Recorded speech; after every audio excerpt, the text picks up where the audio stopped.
की तरफ, जिसकी शुरुआत में हमें दिखाया जाता है कि एक गडेरिया जिसके पास में काफी सारी भेड़ें होती है वो ज्यादा शोर मचा रही होती है। इस वजह से जब वो उनके पास जाकर देखता है तो वो गलती से एक पोर्टल के अंदर चला जाता है, जिससे वहां पर जाने के बाद में एक अनजान शक्ति आकर अपने साथ में ले जाती है। नेक्स्ट सीन में हम एल्फिया कॉलेज को देख पाते हैं जो कि मैजिकल बैरियर से प्रोटेक्टेड होता है। बेसिकली एल्फिया कॉलेज हॉगवर्ट्स की तरह ही एक जादू विद्यालय होता है जहाँ पर गर्ल्स फेरीज होती है, वहीं पर बॉयज वॉरियर्स होते हैं। जहाँ पर हम कॉलेज की झलक देख पाते हैं जिस वक्त फर्स्ट ईयर और साथ ही कई न्यू स्टूडेंट्स आकर वहां पर अपनी क्लासेस और टीचर्स का वेट कर रहे होते हैं। उसी क्राउड में हम एक न्यू स्टूडेंट को भी देख पाते हैं जिसका नाम होता है ब्लूम। एल्फिया कॉलेज कोई आम कॉलेज नहीं होता। जिस तरीके से हमारी दुनिया में हम यूनिवर्सिटीज में जाकर अपनी स्टडीज या फिर बैचलर्स या फिर अपने डिप्लोमास को कंप्लीट करते हैं, उसी तरीके से इस कॉलेज में दूसरी दुनिया के बच्चे आकर अपनी मैजिकल पावर्स को सीख कर अपनी दुनिया में वापस जाकर शानो शौकत और सैनिकों की मदद करके उन्हें दुश्मनों से बचाते हैं। यहाँ पर ब्लूम को तलाश होती है एक और लड़की की जिसका नाम होता है स्टेला, जिसका वो इतनी देर से वेट कर रही होती है। बट तभी यहाँ पर इस कहानी के एक और लीड कैरेक्टर की एंट्री होती है जिसका नाम होता है स्काई। वो वहाँ पर ब्लूम को अकेला पाकर उससे थोड़ा बहुत फ्लर्टिंग करने लगता है। जवाब में ब्लूम कहती है कि वो कैलिफोर्निया से आई है, तो ये सुनकर स्काई कहता है कि क्या तुम इंसानी दुनिया से आए हो। इनकी बातों को सुनकर हमें पता चलता है कि स्काई किसी और दुनिया से बिलोंग करता है और साथ ही कॉलेज जिस जगह पर मौजूद है उस जगह का नाम है सोलारिया। जब ब्लूम स्काई से बात कर रही होती है तभी पास ही खड़ी एक लड़की उन्हें देखकर जेलस हो रही होती है। बेसिकली यही स्टेला होती है जो कि सोलारिया क्वीन की प्रिंसेस होती है, जो कि खुद भी आगे चलकर एक क्वीन बनेगी। वेल यहाँ पर स्टेला उसे अपने साथ में ले जाकर उसकी मुलाकात प्रिंसिपल से करवाती है जिनका नाम होता है डाउलिंग, या फिर हम उन्हें फारा भी कह सकते हैं। डाउलिंग से मुलाकात के बाद में वहाँ पर ब्लूम उन्हें कहती है कि मुझे तो ऐसा लग रहा था कि आप फेरीज के काफी सारे पंख होंगे, जिसके जवाब में डाउलिंग कहती है कि हाँ, ये एक पुराना जादू था मगर अभी खत्म हो चुका है। समय के साथ साथ इवॉल्व होकर हम भी बिल्कुल नॉर्मल इंसानों की तरह ही बन चुके हैं। साथ ही वो ब्लूम को ये भी बताती है कि इस कॉलेज के अंदर तुम अपनी मैजिकल पावर्स को कंट्रोल करना सीखोगी, जिसे सुनकर हम व्यूअर्स को ये पता लगता है कि ब्लूम बेसिकली एक फायर फेरी होती है जिसके अंदर आग की शक्ति होती है।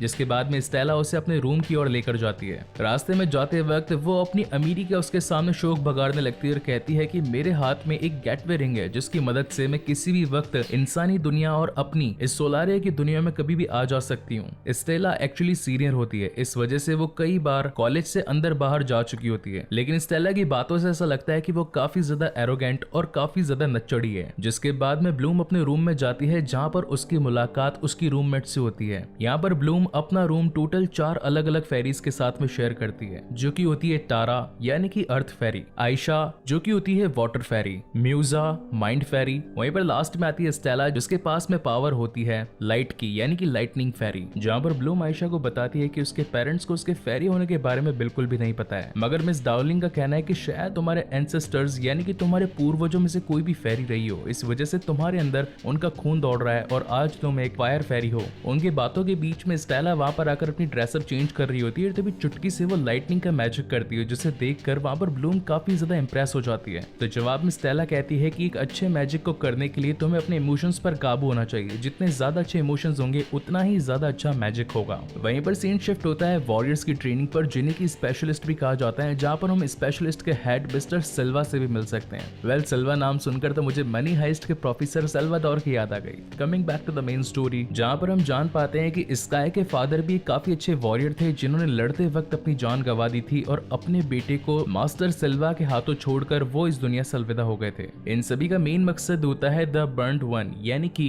भस्म शक्ति अगर कभी आ जाए इनका घेरा तोड़कर तो उससे लड़कर ही उसे हरा दे। यहाँ पर हम स्काई के दोस्त रेवन को भी देख पाते हैं जो कि लड़ाई में काफी अच्छा होता है। जिसके बाद में सेल्वा अपने सभी स्टूडेंट्स की क्लास लेते हैं और उन्हें भस्म शक्ति के बारे में बताते हैं, मगर उनकी बातों को सुनकर वहीं पर खड़ा एक फर्स्ट ईयर का स्टूडेंट जिसका नाम होता है डैन, वो हंसने लगता है। तो जवाब में सिल्वा कहते हैं कि आखिर तुम्हें हंसी क्यों आ रही है, क्या ये सब तुम्हें मजाक लग रहा है? तो डैन कहता है कि भस्म शक्ति जैसी कोई चीज नहीं होती, वो तो आज से कई सालों पहले ही खत्म हो चुकी है। तो सिल्वा उसे बताते हैं कि जब मैं 10 साल का था तो मैं और मेरे फादर जंगल में शिकार करने के लिए गए थे, मगर तभी उन पर एक भस्म शक्ति ने हमला कर दिया। और सबसे बुरी बात तो ये होती है कि भस्म शक्ति का मारा हुआ इंसान कभी भी जिंदा नहीं बचता, और अगर बच भी जाए तो वो कुछ ही देर में वापस उन्हीं के जैसा बन जाता है। इसलिए अपनी ट्रेनिंग को सीरियस लो और मजाक को अपनी जेब में रखो। वहीं नेक्स्ट सीन में हम देख पाते हैं कि रेवन स्मोकिंग करने के लिए प्रोटेक्टिंग शील्ड को तोड़कर जंगल में गया होता है, मगर तभी उसे वो शख्स मिलता है जैसे कि हमने शो के स्टार्टिंग में देखा था, जो कि अपनी भेड़ों को वापस से बेड़े के अंदर डालने वाला था। उसे वहां पर गंभीर हालत में पाकर रेवन आकर अपने हेडमास्टर से आकर मिलता है, जो कि होते हैं डावलिंग डार्लिंग, सिल्वा और बैन, ये तीनों ही आकर जब इस शख्स की बुरी हालत को देखते हैं तो यहाँ से इसकी बॉडी को फटाफट हटाने के बारे में सोचते हैं, क्योंकि अगर स्टूडेंट्स में ये बात फैल गई तो हर कोई यहाँ पर भस्म शक्ति के नाम से घबरा जाएगा और कॉलेज का माहौल खराब हो जाएगा। जिसके बाद में हम इस कहानी की एक और न्यू कैरेक्टर से इंट्रोड्यूस होते हैं जिसका नाम होता है बिएट्रिक्स। यहाँ पर बिएट्रिक्स आकर डार्लिंग से मिलने के लिए आती है, मगर वो उसे बिजी होने की वजह से जाने के लिए कह देती है। धीरे धीरे वक्त आगे निकलने लगता है और सभी फेरीज अपने जादू पर कंट्रोल करना सीख पाती है। वहीं पर हम देख पाते हैं कि स्कूल के बाहर एक छोटा सा तालाब होता है जहाँ पर आयशा स्विमिंग कर रही होती है, क्योंकि वो तो एक वाटर फेरी होती है। वहीं दूसरी तरफ हम ब्लूम को भी देख पाते हैं जो कि अपनी शक्तियों को आजमाने के लिए जंगल में जाकर अपनी फायर को इग्नाइट करने की कोशिश करती है। हालांकि काफी कोशिशों के बावजूद भी वो कुछ नहीं कर पाती, तो वो अपने मोबाइल को निकालकर पुरानी फोटोज के साथ इमोशनल होने की कोशिश करती है, जहाँ पर उसे अपने घर की जली हुई तस्वीरें दिखाई पड़ती है। इन्हें देखकर वो काफी ज्यादा इमोशनल हो जाती है, क्योंकि उसे अपने माता पिता की परवाह थी और उसी की वजह से वो घर चला था। इस वजह से उसके इमोशंस काबू में नहीं रह पाते और उसकी फायर उसके हाथों से बाहर आने लगती है और धीरे धीरे जब उसे लगता है कि वो कंट्रोल कर पा रही है, मगर तभी वो फायर आउट ऑफ कंट्रोल हो जाती है, जिसे देखकर उस वक्त वहां पर आयशा भी आ जाती है। मगर वो आग धीरे धीरे करके आयशा को ही अपने लपेटे में लेने वाली होती है, मगर तभी हम वहां पर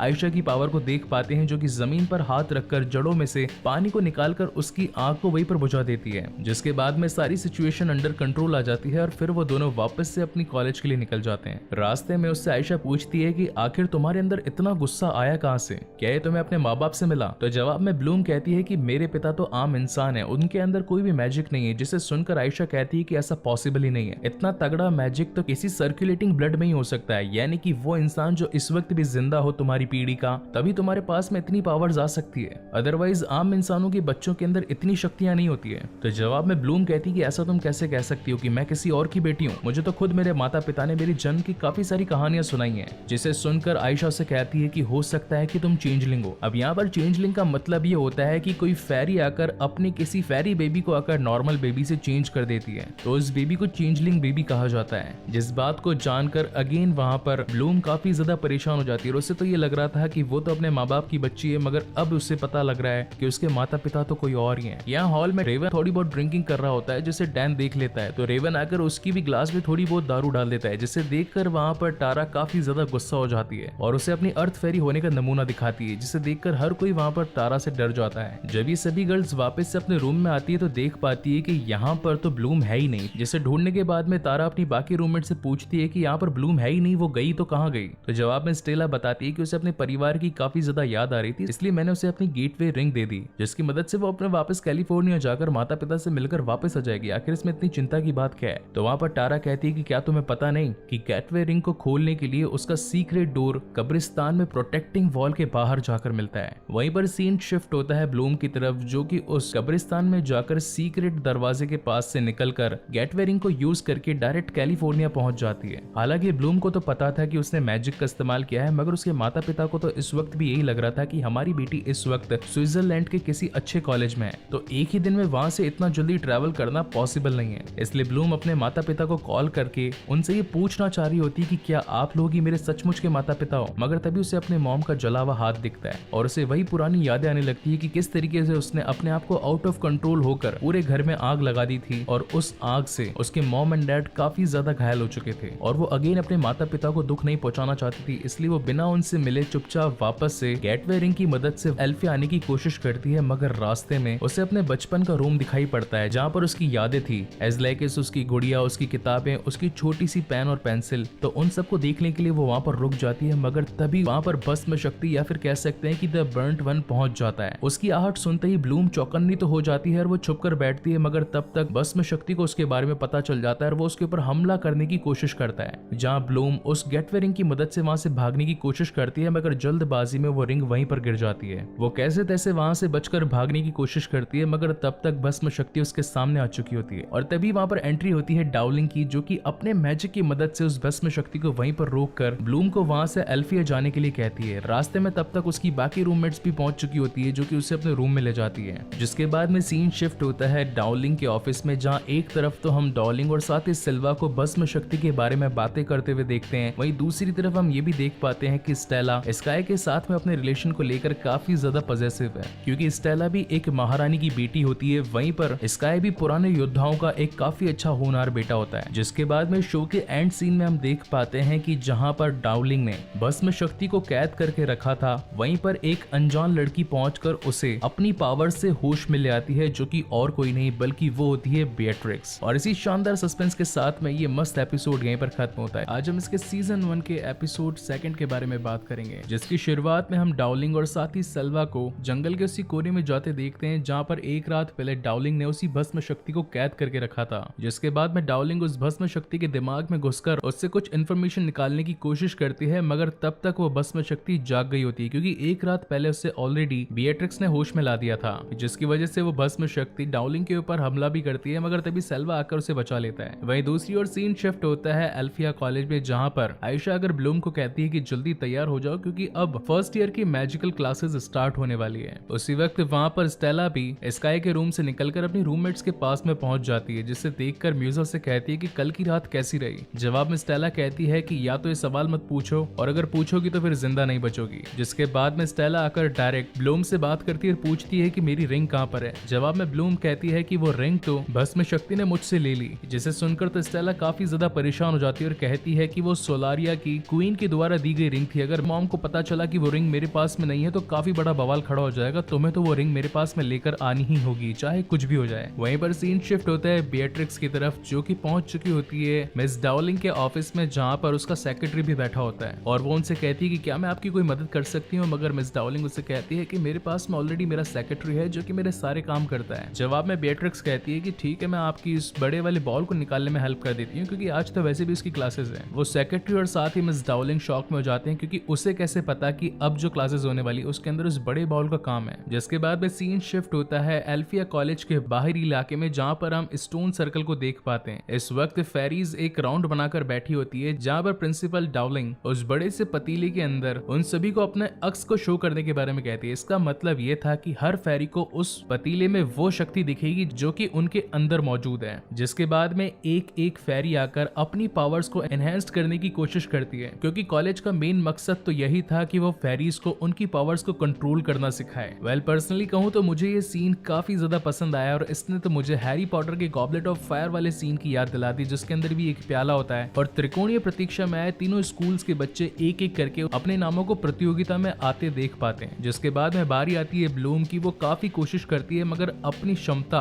और साथ ही अपनी पावर्स के बारे में न पता होने की वजह से उसके अंदर से आग भी नहीं निकाल पाती। हालांकि थोड़ी बहुत चिंगारियां जलती है, मगर वो उसके अंदर असफल होती है। वहां पर बैठी सारी लड़कियां उस पर हंसने लगती है, जिस पर ब्लूम कहती है कि मुझसे ये मैजिक नहीं होगा, मैं यहाँ से जा रही हूँ। थोड़ी देर बाद में जब क्लास खत्म होती है तो ब्लूम आकर मिस डाउलिंग से पूछती है कि क्या मैं एक चेंजलिंग हूँ, जिसे सुनकर डाउलिंग काफी ज्यादा चौंक जाती है और सोचती है कि आखिर ब्लूम को इस बारे में कैसे पता चला। मगर न चाहते हुए भी वहां पर मिस डाउलिंग ब्लूम से कहती है कि वक्त आने पर तुम्हें सारे जवाब मिल जाएंगे। जिसके बाद में सीन शिफ्ट होता है स्पेशलिस्ट पर, जो कि वॉरियर बनने की तैयारी कर रहे होते हैं। वहीं पर फर्स्ट ईयर के स्टूडेंट्स में डैन भी शामिल होता है, जो कि अपनी फाइटिंग प्रैक्टिस कर रहा होता है। तभी वहां पर रेवन आकर उसे कहता है कि बड़ा शरीर होने से कुछ नहीं होता, ये सारा खेल दिमाग का होता है। और साथ ही उसे ये भी हिदायत देता है कि इस साल अपने दोस्त दिल से नहीं दिमाग से चुनना। वहीं दूसरे सीन में हम स्टेला को स्काई से बात करते हुए देखते हैं, जहां पर वो उससे पूछती है कि क्या तुम मेरे लिए उस जंगल का मैप लेकर आ सकते हो, क्योंकि भस्म शक्ति के पास में मेरी रिंग रह चुकी है, जो कि मुझे सोलारिया की क्वीन यानी कि मेरी मॉम ने दी थी। और अगर उनको पता चलेगा कि वो रिंग मेरे पास में नहीं है तो काफी बड़ी प्रॉब्लम्स क्रिएट हो जाएंगी, क्योंकि वही रिंग इस दुनिया को इंसानी दुनिया में कनेक्ट करती है। इसलिए हमें जितना जल्दी हो सके उस रिंग को ढूंढना पड़ेगा। जहाँ एक तरफ तो इन दोनों की बातचीत चल रही थी, वहीं दूसरी ओर बेट्रिक्स आकर रेवन पर हाथ आजमाने की कोशिश करती है, क्योंकि वो जानती थी कि रेवन एक ऐसा शख्स है जो कि रूल्स को फॉलो नहीं करता और प्रिंसिपल के रूम में छुपके से जाने के अंदर उसकी मदद कर सकता है। वहीं से सीन शिफ्ट होता है एल्फिया के कैंटीन में, जहाँ पर हम आयशा और साथ ही म्यूजा को देख पाते हैं, जहाँ पर म्यूजा अपनी माइंड एबिलिटीज के बारे में उसे बताती है कि मैं हर किसी के इमोशंस को फील कर सकती हूँ, चाहे कोई खुश हो, चाहे कोई स्ट्रेस में हो या फिर किसी प्रॉब्लम में हो, उन सभी का दर्द मुझे महसूस हो सकता है। लेकिन तभी वहां से एक लड़का गुजरता है जिसके इमोशंस को वो फील करके एकदम से चुप हो जाती है। उसे कुछ अच्छा फील होने लगता है, मानो जैसे कि वो किसी की ओर अट्रैक्ट हो रही हो। वहीं पर थोड़ी देर बाद में स्काई उस मैप को लेकर पहुंच जाता है, जहां पर टारा आकर सभी को ये बताती है कि कॉलेज के बाहर एक ऐसा प्लेस है जहां पर हो सकता है कि सेल्वा और साथ ही डाउलिंग ने उस भस्म शक्ति को रखा हो। तो ये सारी टीम मिलकर प्लान बनाती है कि हम छुपके से उस प्लेस पर जाकर उस भस्म शक्ति से वो रिंग निकाल कर ले आएंगे। जिसके बाद में हम एक छोटी सी कन्वर्सेशन देख पाते हैं स्काई और साथ ही ब्लूम के बीच में, जहां पर ब्लूम कहती है कि तुम हर वक्त मुझसे इतना प्यार से पेश क्यों आते हो, तुम्हारी तो वैसे भी एक गर्लफ्रेंड है स्टेला, तुम उसके साथ साथ क्यों नहीं घूमते, तो जवाब में स्काई कहता है कि हम तो 1 महीने के बाद आज पहली बार बात कर रहे हैं, क्योंकि हाँ मैं जानता हूँ मैं उससे पहले डेट कर रहा था मगर अब हमारा ब्रेकअप हो चुका है। जहाँ इस सीन को देखने बाद में हम व्यूअर्स को ये पता लगने लगता है कि ब्लूम और स्काई के बीच में अब कुछ ना कुछ तो खिचड़ी पकी रही है। वहीं पर सीन शिफ्ट होता है रेवन और साथ ही बेट्रिक्स पर, जो कि चुपके से पहुंच चुके होते हैं प्रिंसिपल कैबिन में, जहाँ पर बेट्रिक्स आकर उसे बताती है कि मुझे इतिहास में काफी ज्यादा इंटरेस्ट है और वो वहाँ की किताबों में कुछ खास किताब ढूंढने की कोशिश करती है। जिसके बाद में सीन शिफ्ट होता है ब्लूम पर, जिसके पास में उस रूम से लाई गई अपनी एक छोटी सी डायरी भी होती है, जिसके अंदर उसने पॉजिटिव मैजिक और क्लीन इमोशंस के बारे में लिखा होता है और उनकी मदद से वो अपने अंदर की आंख को वापस से जगाने की कोशिश करती है। मगर तभी वहाँ पर स्टेला पहुंच जाती है और कहती है कि तुम्हारा ये मैजिक इस किताब के बलबूते पर तो काम नहीं करने वाला, इसमें तो सिर्फ और सिर्फ फालतू की चीजें लिख रखी है। अगर तुम्हें अपने असली मैजिक को फुल पोटेंशियल में यूज करना है तो अपनी घटिया जिंदगी बुरी यादों को याद करो और एंगरनेस के अंदर आकर शक्तियों को इस्तेमाल करने की कोशिश करो। जिसके बाद में सचमुच ब्लूम ऐसा ही करती है और खुद ब खुद उसके हाथ इग्नाइट हो जाते हैं। वहीं पर सीन शिफ्ट होता है सेल्वा पर, जो कि सोलारिया की कैपिटल से कुछ सैनिक मंगवाकर उस भस्म शक्ति को खत्म करने के लिए उसके पास में जा रहा होता है। मगर तभी गाड़ी से उतरते वक्त उसे जंगल में कोई एक लड़की जाते हुए मिलती है। हालांकि उस वक्त तो वो समझ नहीं पाता कि आखिर वो लड़की कहाँ जा रही है। जिसके बाद में अगेन सीन शिफ्ट होता है ब्लूम पर, जो कि उस वक्त सो रही होती है। तभी आयशा को उसकी वो कॉपी दिखती है जिसके अंदर लिखा होता है यूज एंगर, जिसे देखकर आयशा को ब्लूम के प्रति थोड़ी सी सिंपैथी होती है और वो उसे जगाकर कहती है कि क्या तुम स्टेला से मैजिक सीख रही हो। जवाब में ब्लूम कहती है कि मेरी मदद करना बंद करो, मैं जानती हूँ कि मुझे क्या करना है, मुझे हर वक्त सपोर्ट मत किया करो। जिसके बाद में आयशा से छोड़कर म्यूजा के साथ में वापस से अपनी क्लासेस के लिए निकल जाती है और तभी म्यूजा को अगेन वही इमोशन फील होता है जिस वक्त उसने उस लड़के के बारे में किया था, जिसका नाम होता है सैम। हालांकि वहाँ पर म्यूजा को सैम से अट्रैक्शन हो जाता है मगर वो उससे कुछ कह नहीं पाती, तो इसकी वजह से आयशा सैम को बुलाकर कहती है कि म्यूजा तुम पर मरती है। जिसके बाद में हम म्यूजा और सैम के बीच में अट्रैक्शन देख पाते हैं। वहीं पर सीन शिफ्ट होता है टारा की तरफ, जो कि अभी डैन के साथ में होती है। ये दोनों ही एक जड़ी बूटी का तेल बना रहे होते हैं जिसे कि जैनबैग कहा जाता है। लेकिन तभी डैन के पास में रेवन का मैसेज आता है और वो उससे कहता है कि आर यू ट्रेनिंग टुडे और are you too busy to picking flowers, यानी कि इस वक्त वो डैन की टांग खींच रहा होता है क्योंकि वो एक मोटी लड़की को डेट कर रहा होता है। वहीं पर अगेन सीन शिफ्ट होता है म्यूजा और साथ ही सैम पर, जहाँ बातचीत के दौरान उन्हें पता चलता है कि सैम टारा का भाई है और ये दोनों ही प्रोफेसर बैन के बच्चे हैं। आपको एक बार फिर से रिपीट कर दूं गाइस कि प्रोफेसर बैन बेसिकली हेडमास्टर्स में से ही एक होते हैं, यानी कि सिल्वा, मिस डाउलिंग और बैन। जिसके बाद में सीन शिफ्ट होता है हमारी प्यारी फेरीज पर, जो कि उस वक्त उस मैप की मदद से पहुंच चुकी होती है उस सीक्रेट लोकेशन पर जहां पर सिल्वा और साथ ही मिस डाउलिंग ने एक दिन पहले भस्म शक्ति को कैद करके उसे बेहोश करके रखा था। लेकिन वहां पहुंचने पर उन्हें पता चलता है कि भस्म शक्ति तो यहाँ से जा चुकी है। वहां का दरवाजा खुला होने पर ब्लूम को कुछ आवाजें आने लगती है जो कि उसे अपनी ओर अट्रैक्ट करती है। वहीं पर जब म्यूजा और टारा बाहर निकलती है तो देख पाती है कि प्रोफेसर सिल्वा और साथ ही सोलारिया की काफी बड़ी टीम भस्म शक्ति से लड़ाई कर काफी ज्यादा घायल हो चुकी है। हालांकि पूरी टीम तो मर चुकी होती है मगर इस वक्त भी प्रोफेसर सिल्वा जिंदा होते हैं। जिसके बाद में दोनों मिलकर प्रोफेसर सिल्वा को वापस से एल्फिया कॉलेज लाने की कोशिश करते हैं। वहीं पर सीन शिफ्ट होता है ब्लूम की तरफ, जो कि इस वक्त उस आवाज का पीछा करते करते जंगल में पहुंच चुकी होती है और तभी हम देख पाते हैं कि उसका सामना एक भस्म शक्ति से हो जाता है। अब यहाँ पर होती तो हालांकि ब्लूम एक फेरी है, इसी वजह से वो अपनी फायर पावर का इस्तेमाल करके उसे जलाने की कोशिश करती है मगर फिर भी भस्म शक्ति का कुछ नहीं बिगड़ता और वो उसकी तरफ दौड़ कर आने लगती है। तभी उसकी मदद करती है आयशा, जिससे कि भस्म शक्ति वहीं पर एक पेड़ के तने से टकराकर मर जाती है। जिसके बाद में सीन शिफ्ट होता है एल्फिया कॉलेज में, जहां पर सभी स्टूडेंट्स आकर प्रोफेसर सिल्वा को देखने लगते हैं और पूछते हैं कि आखिर इनकी ये हालत कैसे हुई। तो वो बताते हैं कि इस वक्त भी जंगल में एक भस्म शक्ति घूम रही है जो कि काफी ज्यादा खतरनाक है। तभी बेट्रिक्स वहां पर आती है और कहती है कि मैं अभी जाकर मिस डाउलिंग को बुलाकर लेकर आती हूँ। वो जल्दी से भागकर प्रिंसिपल ऑफिस में जाकर उन्हें इन्फॉर्म करती है। जब ये दोनों वहां से निकलते हैं तो पीछे से बेट्रिक्स आकर पूरे प्रिंसिपल कैबिन की छानबीन करना स्टार्ट कर देती है क्योंकि वो तो आई ही इसी वजह से थी। जिसके बाद में उसे वो सीक्रेट कमरा मिल जाता है जिसमें एक राज छिपा था पिछले 16 सालों से, जैसे कि आज तक एल्फिया कॉलेज में किसी भी बच्चे ने नहीं देखा था। इस राज को छिपाने के पीछे शामिल थे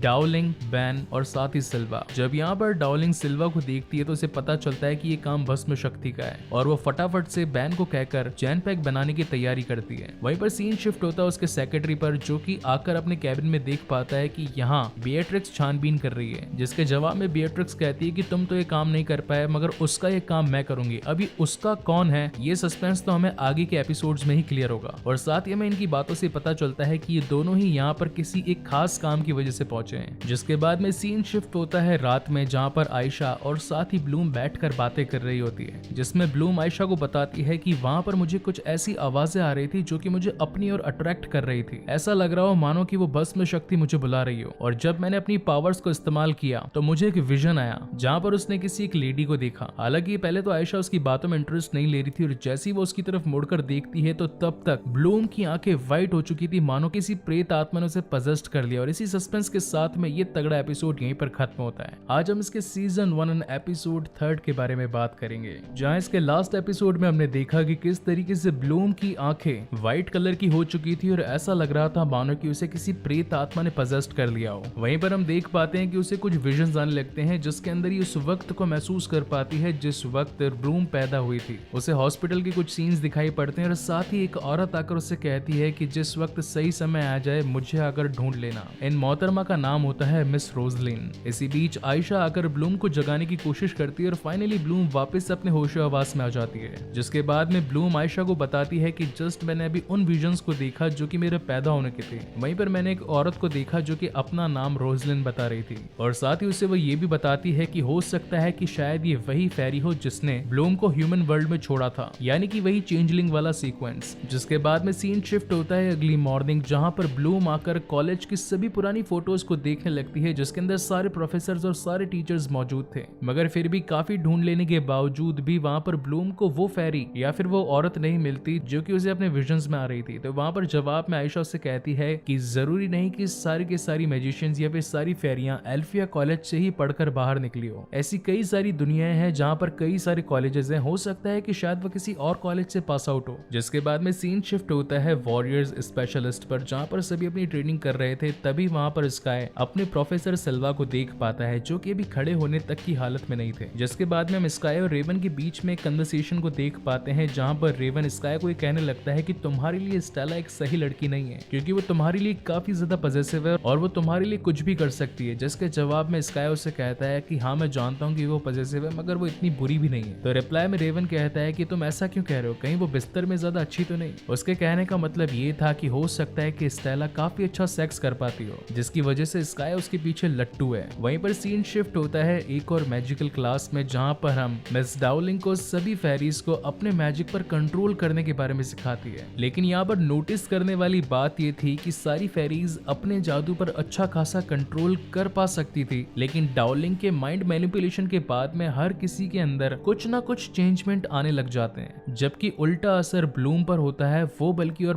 बेस्ट जादू करके दिखा पाती है। ब्लूम की प्रॉब्लम ये थी कि या तो वो तीली भी नहीं जला पाएगी और या फिर वो पूरी दुनिया में आग लगा देगी, जबकि डाउलिंग ने उसे सिर्फ और सिर्फ तीलियों की ढेर में से एक तीली में आग लगाने के लिए कहा था, जिसे सुनने के बाद में ब्लूम ने वो कर भी दिखाया। वहीं नेक्स्ट सीन में हम देख पाते हैं कि प्रोफेसर बैन आकर सिल्वा की पीठ या फिर उसके घाव के अंदर वही जेनबैक लगा रहे होते हैं। तभी हम देख पाते हैं कि उनका घाव काफी ज्यादा बढ़ चुका है और साथ ही उनकी कन्वर्सेशन से हमें ये भी पता चलता है कि जिस भस्म शक्ति ने उनके ऊपर ये जानलेवा हमला किया, ये तब तक नहीं मिट सकता जब तक उस भस्म शक्ति को ही खत्म न कर दिया जाए। जिसके बाद में हम उस सेक्रेटरी और साथ ही बेट्रिक्स को एक साथ देख पाते हैं, जो कि इन तिकड़ों में लगे होते हैं कि काश वो मिस डाउलिंग के द्वारा किए गए उस जादू को खत्म कर पाए जो कि सीक्रेट तहखाने पर उन्होंने कर रखा है। जवाब में वो सेक्रेटरी बताता है कि ये काफी पुराना जादू है जिसे कि हम दोनों नहीं तोड़ सकते। वहीं पर अगेन सीन शिफ्ट होता है ब्लूम और साथ ही टारा पर, जहां ब्लूम उसे कहती है कि क्यों ना तुम अपने फादर की ईयर बुक लाकर मुझे दे दो, क्योंकि उस बुक के अंदर ऐसे काफी सारे टीचर्स की फोटो है जिसके अंदर मैं उस लेडी उस मिस रोजलिन को ढूंढ पा सकती हूँ। जवाब में टारा कहती है कि ईयर बुक को लाना काफी ज्यादा प्रॉब्लम है, लेकिन हाँ एक चीज पॉसिबल है, जब मेरे फादर प्रोफेसर सिल्वा की मलम पट्टी में लगे होंगे तभी मौका पाकर मैं उसे लेकर आ सकती हूँ। जिसके बाद में हम स्काई को देख पाते हैं जो कि अपने प्रोफेसर सिल्वा के पास में आकर बातचीत कर रहा होता है, जहाँ पर हम ये भी नोटिस कर पाते हैं कि प्रोफेसर सिल्वा की हालत पहले से ज्यादा खराब हो चुकी है। जिस पर स्काई पूछता है कि प्रोफेसर सिल्वा, क्या हमारी स्पेशलिस्ट टीम ने उस भस्म शक्ति को ढूंढ लिया जिसने आपके ऊपर वार किया था? तो जवाब में सिल्वा बताते हैं कि हो सकता है कि जंगल में एक से ज्यादा भस्म शक्तियां हों। जिसके बाद में सीन शिफ्ट होता है ब्लूम और साथ ही आयशा पर, जो कि अपने रूम में बैठकर खुद का काम कर रही होती है। एक तरफ तो ब्लूम ईयर बुक के अंदर उस रोजलिन को ढूंढने की कोशिश करती है, वहीं पर आयशा अपने वाटर मैजिक पर और ज्यादा फोकस करने की कोशिश करती है, क्योंकि सुबह की क्लास में जो उससे गलती हुई उसे ऐसा लग नहीं रहा था कि वो ऐसी गलती कर सकती है। जिसके बाद में उन दोनों को ही टेरा के चिल्लाने की आवाज आती है और जब वो उसे जाकर देखती है तो टेरा कहती है कि मुझे आई मेकअप करना नहीं आता, आज रात की पार्टी के लिए क्या तुम दोनों मुझे रेडी कर सकती हो? जिसके बाद में सीन शिफ्ट होता है प्रोफेसर सिल्वा सिल्वा पर, जो कि अभी मिस डाउलिंग से बात कर रहे होते हैं कि हमें सोलारिया की कैपिटल टीम से कुछ सैनिक मंगाकर उस भस्म शक्ति को आज रात ही ढूंढना पड़ेगा। जहां पर वो उनकी टीम के हेड मार्को से भी बात कर पाते हैं, तो मार्को कहता है कि हम कल सुबह तक उस भस्म शक्ति को ढूंढ कर मार देंगे। लेकिन मिस डाउलिंग उनसे कहती है कि प्रोफेसर सिल्वा की हालत काफी ज्यादा खराब है, तुम्हें ये काम आज रात को ही करना पड़ेगा। जिसके बाद में सीन शिफ्ट होता है उस पार्टी पर, जहां पर टारा के साथ साथ अब ब्लूम और आयशा भी फुल रेडी होकर पहुंच चुकी होती है। इस सीन में हम एक अच्छी खासी पार्टी को देख पाते हैं, जहां पर सभी यूथ आपस में काफी ज्यादा डांस कर रहे होते हैं, बियर्स पी रहे होते हैं, प्लस एक दूसरे में खोए होते हैं। यहाँ पर टारा डैन के लिए बेसिकली वीट की ब्राउनीज बनाकर लेकर आई थी, क्योंकि टारा को डैन कहीं ना कहीं पसंद था। जिसके बाद में उन ब्राउनीज को खाकर हर कोई अब नशे में हो जाता है। तो नशे के चक्कर में रेवन आकर ब्लूम को बताता है कि क्या तुम्हें स्टेला की बेस्ट फ्रेंड के बारे में पता है कि उसके साथ पिछले साल क्या किया था। तो ब्लूम पूछती है कि आखिर पिछले साल क्या हुआ था। तो जवाब में रेवन बताता है कि बेसिकली स्टेला की जो बेस्ट फ्रेंड थी उसे स्काई काफी ज्यादा पसंद था, और एक दिन स्टेला ने उन दोनों को आपस में एक रूम में देख लिया था, जिसके अगले दिन उसकी फ्रेंड अंधी हो चुकी थी। हालांकि कॉलेज ये मानता है कि उसके अंधे होने का रीजन स्टेला थी, मगर कोई भी इस बात को आज तक साबित नहीं कर पाया। मगर हम तो जानते हैं कि इसके पीछे कौन हो सकता है। जिसके बाद में ब्लूम कहती है कि ठीक है, मैं और ड्रिंक्स लेने के लिए पीछे बैकयार्ड में जाती हूँ। जहाँ पर जाने के बाद में उसे कूड़े करकट के अंदर कुछ और फोटोज भी मिलती है, और उन्हें गौर से देखने पर उसे वही मिस रोजलिन मिलती है, जिसकी वो फोटोज अपने फोन में खींच लेती है। तभी वहाँ पर बिएट्रिक्स आती है। तो ब्लूम बिएट्रिक्स से पूछती है कि क्या तुम इन्हें जानती हो। अब हालांकि बिएट्रिक्स इस फोटो को देखकर समझ जाती है कि कुछ ना कुछ तो गड़बड़ है। तो बिएट्रिक्स उससे पूछती है कि आखिर तुम मुझे इनके बारे में क्यों पूछ रही हो। तो जवाब में ब्लूम कहती है कि नहीं, मैं तो बस ऐसे ही पूछ रही थी, क्योंकि बाकी किसी और कॉलेज की फोटोज में इनकी फोटो नहीं थी, और यहाँ पर कूड़े में इनकी फोटो मुझे मिली। वहीं पर हम म्यूजा और साथ ही सैम की चल रही केमिस्ट्री को देख पाते हैं, जो कि आपस में किस करते हैं। मगर तभी म्यूजा कहती है कि मुझे यहाँ पर किसी के आने की इंडिकेशन हो रही है, और तभी वहां से सैम पीछे की दीवार से गायब होकर निकल जाता है। तब वहां पर टेरा आकर म्यूजा से पूछती है कि क्या मेरी और डैन की बातचीत बन सकती है। तो जवाब में म्यूजा कहती है कि अगर तुम उस पर ट्राई करती रहोगी लगातार, तो कुछ ना कुछ तो बात जरूर बनेगी। जिसके बाद में हम नशे की हालत में स्काई को देख पाते हैं, जो कि आकर स्टेला को पूछता है कि आखिर तुमने अपनी बेस्ट फ्रेंड के साथ में पिछले साल ऐसा क्यों किया। तो जवाब में स्टेला कहती है कि उसके पीछे मेरा कोई हाथ नहीं। तभी वहां पर स्काई के पास में प्रोफेसर सिल्वा का एक मैसेज आता है कि बर्न्ड वन इज डेड, यानी कि भस्म शक्ति को सोलारिया के सैनिकों ने मार दिया है। जिसके बाद में सीन शिफ्ट होता है बिएट्रिक्स और साथ ही उस सेक्रेटरी पर, जो कि इस वक्त प्रिंसिपल के रूप में होते हैं। यहाँ पर काफी मेहनत मशक्कत कर लेने के बावजूद भी सेक्रेटरी को उस जादुई तोड़ का पता नहीं लग पाता। तभी वहां पर बिएट्रिक्स सेक्रेटरी को उसी दरवाजे के तोड़ में धक्का दे देती है, जिससे कि वो जादू वहीं पर नष्ट हो जाता है। हालांकि इससे उस सेक्रेटरी की पूरी बॉडी पर असर पड़ता है और वो पूरी तरीके से पैरालाइज हो जाता है। मगर तभी मौका पाकर बिएट्रिक्स वहां से तहखाने की ओर निकल जाती है। वहीं पर सीन शिफ्ट होता है स्काई पर, जो कि अपने प्रोफेसर सिल्वा से मिलने के लिए आता है और कहता है कि आखिर बर्न्ड वन यानी कि भस्म शक्ति अगर खत्म हो चुकी है तो फिर आप ठीक क्यों नहीं हुए। तो जवाब में सिल्वा बताते हैं कि हो सकता है जिसने मुझ पर हमला किया हो वो ना मरकर कोई और भस्म शक्ति मरी हो। जिसे सुनकर तो स्काई खुद ही तैयार होकर उसे मारने के लिए निकल जाने वाला होता है, मगर वहां पर सिल्वा उसे समझाते हैं कि तुम ऐसा नहीं कर सकते। तो रिप्लाई में स्काई कहता है कि मैं एक वॉरियर का बेटा हूँ, मेरे पिता की मौत लड़ते वक्त हुई थी, तो अगर मेरी भी मौत होगी तो वो लड़ते वक्त ही होगी। आप ही ने मुझे सब कुछ सिखाया है, मैं ऑलरेडी एक पिता को तो खो चुका हूँ, दूसरे को नहीं खोना चाहता, इसलिए मैं खुद अकेला जाकर उस भस्म शक्ति को खत्म करूंगा। वहीं अगले सीन में हम ब्लूम और आयशा को बात करते हुए देख पाते हैं, जहाँ पर ब्लूम आयशा से ये कहती है कि मैंने मिस रोजलिन को ढूंढ लिया है। पूरे कॉलेज में तो उनकी फोटो कहीं नहीं थी, मगर बैकयार्ड में उनकी कुछ फोटोज पड़ी थी जो कि यूं ही फेंक दी गई थी। मुझे जाकर प्रिंसिपल डाउलिंग से बात करनी पड़ेगी कि आखिर माजरा क्या है, क्योंकि हो ना हो मेरे चेंजलिंग होने का कोई ना कोई सबूत तो मिस रोजलिन से जुड़ा हुआ ही है। जवाब में आयशा कहती है कि मैं इस वक्त नशे की हालत में और तुम भी हो, और इस वक्त प्रिंसिपल से मिलना सही नहीं रहेगा, क्यों ना तुम ये बात कल सुबह आके करो। लेकिन फिर भी ब्लूम उस पर जोर डालती है। अब हालांकि यहाँ पर जो सुबह सुबह मिस डाउलिंग ने उनके ऊपर जादू किया था, इस वजह से हर किसी फेरी का माइंड अब चेंज हो चुका था। जहाँ एक वक्त तो आयशा हर समय उसकी मदद करती रहती थी, इस बार वो उसे उसकी मदद करने से मना कर देती है, जिसे सुनकर ब्लूम खुद ब खुद ही पहुंच जाती है हेडमिस्ट्रेस यानी कि मिस डाउलिंग के पास में, और उनसे जाकर पूछती है कि आखिर मिस रोजलिन और मेरे बीच में क्या रिश्ता है। उनकी फोटो किसी भी और ईयर बुक में नहीं है, जबकि पीछे कबाड़ में है। तो रिप्लाई में मिस डाउलिंग कहती है कि हाँ, मुझसे पहले ये इस कॉलेज की प्रिंसिपल थी, मगर वो दौर काफी ज्यादा बुरा था। लेकिन फिर भी ब्लूम उनसे मिलने की जिद करती है, तो वहां पर मिस डाउलिंग उससे कहती है कि वो तो मर चुकी है, उन्हें मरे हुए करीब 16 साल हो चुके हैं, जिसे सुनकर ब्लूम को काफी ज्यादा बुरा लगता है। इस वजह से वो अपने गुस्से पर काबू नहीं रख पाती और वापस से उसी स्टोन सर्कल के पास में पहुंचकर उन बातों पर गुस्सा हो रही थी कि आखिर मेरे पैदा होने का रीजन क्या था, मुझे चेंजलिंग क्यों बना दिया गया, मेरे माँ बाप मुझसे गुस्सा क्यों करते हैं, रोजलिन का क्या राज है। ये सब बातें उसके अंदर इतना गुस्सा भर देती है कि उसकी पावर फुल पोटेंशियल पर आकर एक इतनी बड़ी आग क्रिएट कर देती है जिससे कि वो अब एक ताकतवर फेरी में बदल चुकी होती है। मगर तभी जब वो थोड़ी देर बाद रोने लगती है तो वहां पर स्काई आ जाता है। स्काई वहां पर उसे देखकर काफी हैरान होता है और कहता है कि तुम्हें इस वक्त कॉलेज में होना चाहिए, तुम यहाँ जंगल में क्या कर रही हो। जिसके बाद में ब्लूम उसे सारी बात बताती है कि मैं एक चेंजलिंग हूँ, मेरा तो ठीक है मगर तुम यहाँ पर क्या कर रहे हो। तो रिप्लाई में स्काई बताता है कि प्रोफेसर सिल्वा इस वक्त भी परेशान है, उनकी हालत अभी भी ठीक नहीं हुई है, इसलिए मैं लास्ट भस्म शक्ति को खत्म करने के लिए यहाँ से जा रहा हूँ। ये कहकर वो डायरेक्ट उस जंगल में निकल जाता है, जिसकी वजह से अब ब्लूम भी उसके पीछे पीछे भागती है। मगर वो जानती थी कि वो अकेली ही उस भस्म शक्ति का सामना नहीं कर सकती, इसलिए वो अपनी सभी रूममेट्स को मैसेज कर देती है। वहीं पर सीन शिफ्ट होता है बिएट्रिक्स पर, जो कि उस तहखाने में नीचे जाकर एक ऐसी चमकीली वॉल तक पहुंचती है जिसके अंदर वो राज छिपा था, जैसे कि मिस डाउलिंग ने अपने कड़े जादू के साथ फुल पहरेदारी में रखा होता है। जब बिएट्रिक्स उसे छूती है तो उसे काफी जोर की बिजली लगती है और तब वो ये बात समझ जाती है कि ये एक और पुराना जादू है जिसे वो भेद नहीं सकती, और वहीं से वो परेशान होकर निकल जाती है। जिसके बाद में सीन शिफ्ट होता है स्काई और ब्लूम पर, जो कि अब उस जंगल में आ चुके होते हैं जहां पर उन्हें किसी के आने की आहट आती है। वो दोनों ही तैयार हो जाते हैं लड़ने के लिए और तभी वहां पर एक भस्म शक्ति पहुंचकर उनका सामना करने की कोशिश करता है। लेकिन तभी उनकी मदद करने के लिए वहां पर स्टेला और उसकी बाकी सभी रूममेट्स पहुंच जाती है और ये सब मिलकर एक एक अपनी फुल पावरफुल पोटेंशियल के साथ में उस भस्म शक्ति का सामना करते हैं। जहां पर एक वक्त वो भस्म शक्ति हारते नजर आता है, लेकिन थोड़ी देर बाद में म्यूजिक कहती है कि मैं माइंड पावर से ये फील कर पा रही हूँ कि ये अभी तक खत्म नहीं हुआ है। और तभी अगेन भस्म शक्ति उनके ऊपर वापस से हमला करने वाला होता है, मगर तभी पीछे से मिस डाउलिंग आकर उसे पूरी तरीके से खत्म कर देती है। जिसके बाद में सीन शिफ्ट होता है अगेन बिएट्रिक्स पर, जो कि उस तहखाने से बाहर आकर उस सेक्रेटरी से बात करती है और बोलती है कि हमने तो यहाँ पर एक दरवाजे को खोलने के लिए इतनी मेहनत करी, वहां पर तो एक और पहरेदारी का दरवाजा लगा है। खैर हालांकि मुझे तो यहाँ से जाना पड़ेगा और प्रॉब्लम की बात यह है कि तुम पूरी तरीके से पैरालाइज्ड हो चुके हो और मेरे पास में इतना वक्त नहीं है कि मैं तुम्हें पूरी तरीके से फिक्स कर पाऊं, इसलिए तुम्हें तो अब खत्म होना ही पड़ेगा। और अब बिएट्रिक्स अपनी मैजिकल पावर से उस सेक्रेटरी को वहीं पर खत्म कर देती है। जिसके बाद में सीन शिफ्ट होता है प्रोफेसर सिल्वा पर, जिनकी हालत अब धीरे धीरे सुधरने लगती है क्योंकि ये वही भस्म शक्ति था जिसने उनके ऊपर हमला किया था, जहाँ पर वो स्काई को उनकी जान बचाने के लिए शुक्रिया अदा भी करते हैं। वहीं पर मिस डाउलिंग आकर सभी लड़कियों को डांटती और फटकारती और कहती है कि तुम्हें जंगल में जाने की क्या जरूरत थी, तुमने जो किया क्या तुम्हें पता, उसके लिए तुम्हें कॉलेज से बाहर भी निकाला जा सकता है। ये कहकर मिस डाउलिंग वहां से चली जाती है, मगर माइंड रीडिंग करने वाली म्यूजिक बताती है कि शायद वो हमें नहीं निकालेंगे, क्योंकि वो गुस्से के साथ साथ प्राउड भी फील कर रही थी हम पर। जिसके बाद में हम सीन देख पाते हैं प्रिंसिपल ऑफिस का, जहाँ पर ये तीनों ही हेडमास्टर्स यानी कि सिल्वा, बैन और डाउलिंग आपस में बातचीत कर रहे होते हैं, जिसमें डाउलिंग बताती है कि ब्लूम को मिस रोजलिन का सपना आया और उन्होंने अगर उसकी मेमोरी में कुछ फीड किया है तो इसके पीछे जरूर कोई ना कोई तो रीजन होगा ही। रिप्लाई में सिल्वा और बैन कहते हैं कि अगर ऐसा हुआ तो हमें इन दोनों को ही मिलने से पहले रोकना होगा।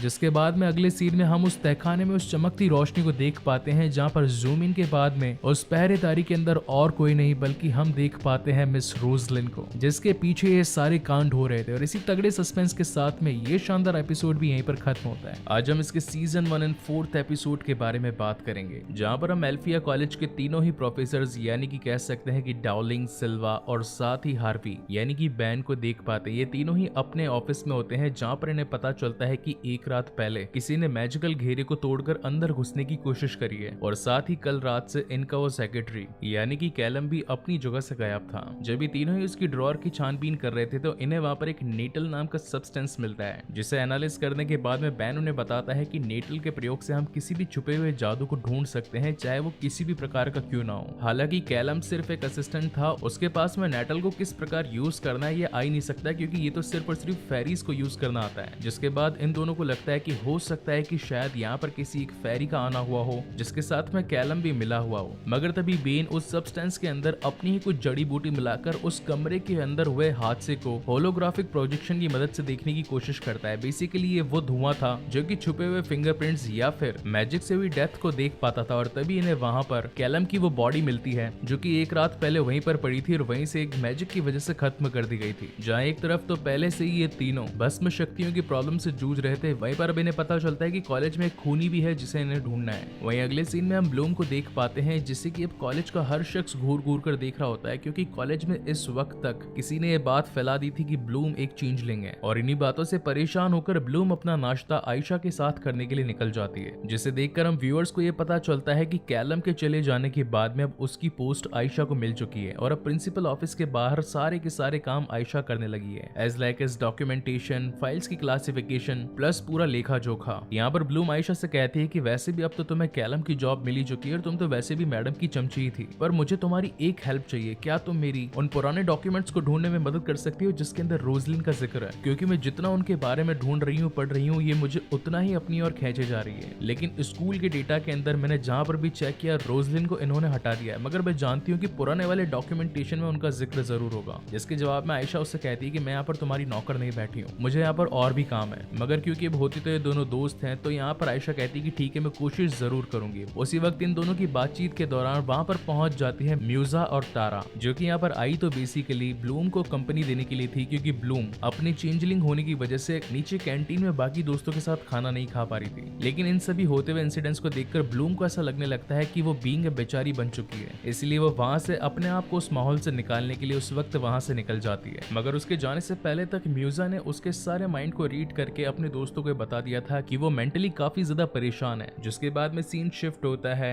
रेवन, बिएट्रिक्स और डेन पर, जहाँ पर एक रात पहले जो उन्होंने पार्टी करी थी उसके बारे में यहाँ पर बिएट्रिक्स बताती है कि डैन तुम तो गे हो। साथ ही बातों के अंदर हमें ये भी पता चलता है कि कॉलेज में जिस शख्स ने ये बात फैलाई थी कि ब्लूम एक चेंजलिंग है, वो रेवन और साथ ही बिएट्रिक्स ही थे। जिसके बाद में सीन शिफ्ट होता है एल्फिया कॉलेज के बाहर, जहाँ पर हम देख पाते हैं कि 3 बड़ी बड़ी गाड़ियां एल्फिया कॉलेज की ओर आ रही होती है, जिसके अंदर होती है सोलारिया की क्वीन मिसेस लूना, जिनके स्वागत के लिए ऑलरेडी गेट के बाहर स्टेला और स्काई खड़े थे। लेकिन स्काई कहता है कि तुम्हारी मॉम का सामना तुम्हें ही करना चाहिए, मैं उनका सामना नहीं कर सकता, और ये कहकर वो उसे दिलासा देकर वहां से निकल जाता है। जिसके बाद में हमें सोलारिया की क्वीन मिसेस लूना को दिखाया जाता है, जो कि अपनी बेटी को देखकर कहती है कि तुम काफी बड़ी और सुंदर हो चुकी हो। जिसके बाद में सीन शिफ्ट होता है ग्रीन हाउस के अंदर, जहां पर हार्वी बैन उस सब्सटेंस के अंदर कैलम के थोड़े से अंश मिलाकर उस जादू के बारे में पता लगाने की कोशिश कर रहे थे कि आखिर किस फेरी ने ये मैजिक किया होगा। वेल सच कहूँ तो हार्वी बैन का नाम सुनने से मुझे बैटमैन बिगिंस के हार्वी डेंट की याद आ गई। Well coming back to the main story, जहां पर तारा अपने पिता से कहती है कि मुझे आप थोड़े से परेशान लग रहे हो, क्या मैं आपकी मदद कर सकती हूँ? तो बैन अपनी बेटी को कहकर मना कर देता है कि नहीं ऐसी कोई बात नहीं है, जो भी मैं कर रहा हूँ वो कुछ इंपॉर्टेंट काम है कॉलेज के लिए, और वैसे भी बहुत बारीक काम है, तुम इसमें मेरी कोई भी मदद नहीं कर सकती। मीनवाइल यहाँ पर डैन आता है, जो कि तारा को ये बताना चाहता था कि कल रात की पार्टी थोड़ी सी ज्यादा हो चुकी थी, लेकिन तारा इस बात को जान चुकी थी कि वो अपने दोस्त रेवन और साथ ही बिएट्रिक्स के साथ में ज्यादा खुश है इंस्टीड ऑफ मेरे साथ में, इसलिए अब उन दोनों का ही ब्रेकअप हो जाता है। जिसके बाद में सीन शिफ्ट होता है मिसेस लोना पर, जो कि पहुंच चुकी होती है सीधा प्रिंसिपल डाउलिंग की केबिन में, जहां पर डाउलिंग मिसेस लोना को बताती है कि स्कूल के हालात काफी ज्यादा बिगड़ चुके हैं और साथ ही भस्म शक्तियों का यहाँ पर आ जाना एक आम बात सी हो चुकी है। पिछले कई सालों से उन्होंने इस कॉलेज और साथ ही कॉलेज के बाहर के एरिया तक पैर भी नहीं रखा था, और अब तो जैसे मानो रोज ही घूमने लगे हैं। वहीं पर बाहर गलती से आयशा से कुछ पेपर्स गिर जाते हैं, और जब वो उन पेपर्स को उठाती है तो उसे वहां पर एक छोटा सा डिवाइस मिलता है। बेसिकली ये ध्वनि आरोहण मंत्रों से जुड़ा एक डिवाइस होता है, जो कि पास के केबिन्स या फिर दूसरी दूर तक की आवाजों को सुन सकता था, जिसकी मदद से आयशा उन दोनों की ही केबिन में चल रही बातों को सुन पाती है। जिसके बाद में अगले सीन में हम देख पाते हैं कि आयशा और ब्लूम आपस में बातचीत कर रही होती है कि यहाँ पर सोलारिया की क्वीन का आना कोई आम बात नहीं है, और साथ ही वो ब्लूम को ये भी बताती है कि उनके पुराने असिस्टेंट कैलम की डेथ हो चुकी है। जरूर इन सभी इंसिडेंट्स के पीछे कोई ना कोई बड़ा रीजन तो है। जिसके बाद में ये सारे के सारे स्टूडेंट्स असेंबली हॉल के अंदर आकर इकट्ठा होते हैं। यहाँ ब्लूम को ऐसा लगने लगता है कि उसे मिस रोजलिन के ऊपर अपनी तहकीकात और ज्यादा जबरदस्त तरीके से करनी पड़ेगी, क्योंकि दिन ब दिन ये गाथाएं उलझती जा रही है। इसीलिए वो असेंबली में ना होकर उस प्रतिबंधित खंड में पहुंच जाती है, जहां पर रोजलिन की उसे तस्वीरें और कुछ डॉक्यूमेंट मिले थे, मगर उसे वहां से जाता देख लेती है बिएट्रिक्स, और अब वो भी उसके पीछे पीछे निकल पड़ती है। मगर तभी रास्ते में बिएट्रिक्स को रेवन भी मिल जाता है, इसीलिए वो दोनों वहां से ब्लूम के पीछे पीछे निकल जाते हैं। जिसके बाद में नेक्स्ट सीन में हम देख पाते हैं मिसेस लूना को, जिनके पास में भी एक काफी अच्छी रोशनी की पावर होती है, और यही एक्चुअल रीजन होता है कि उनकी बेटी के पास में भी इसी तरीके की एक लाइटनिंग पावर होती है। जहां असेंबली में मिसेस लूना बताती है कि अब कॉलेज के हालात पहले जैसे नहीं रहे। कुछ दिनों पहले हमारे ही सैनिकों को इन्हीं जंगलों के अंदर भस्म शक्ति के होने का आभास हुआ। जब वहां पर वो उन्हें मारने के लिए गए तो भस्म शक्ति ने उल्टा उन्हीं के ऊपर हमला करके उन्हें घायल कर दिया, और हो ना हो ये भस्म शक्तियां गिनती में कहीं ज्यादा है, इसलिए अब हम सभी को तैयार होना पड़ेगा एक जंग के लिए। यहाँ एक तरफ तो वो अपनी स्पीच दे रही थी, वहीं दूसरी तरफ मिस डाउलिंग